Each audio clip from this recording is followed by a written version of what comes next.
నా పరలోకపు తండ్రి, నా మంచి కుమ్మరి,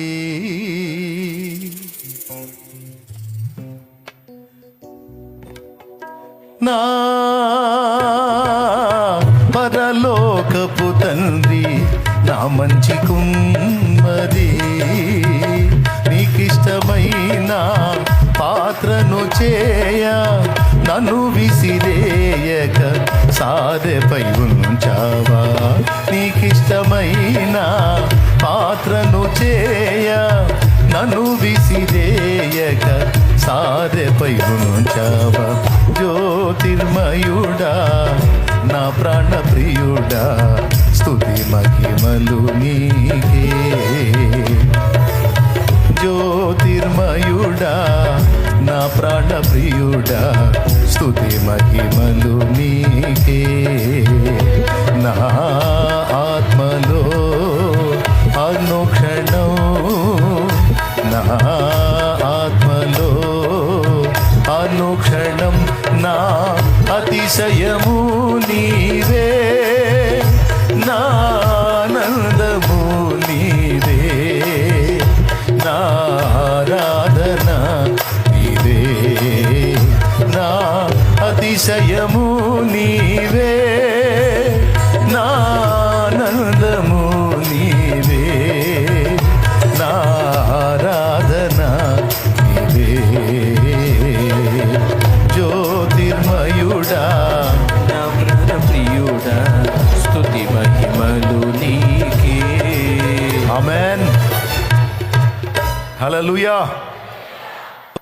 దీన్ని విశ్వసించి అలాగూ దేవుణ్ణి భావించి అడుగులు ముందుకేసే వాళ్ళు ధన్యులు. కొన్నిసార్లు కొన్ని చేదైన అనుభవాలు ఉంటాయి ఇందులో.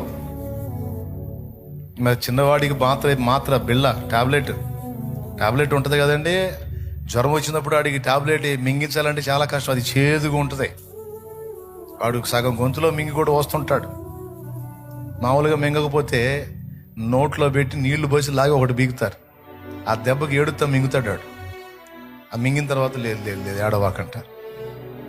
ఎందుకంటే వాడు ఎక్కువ కీడు పొందకుండునట్లు కొద్దిపాటి శ్రమ చేత వాడిని తప్పిస్తూ ఉంటాడు దేవుడు.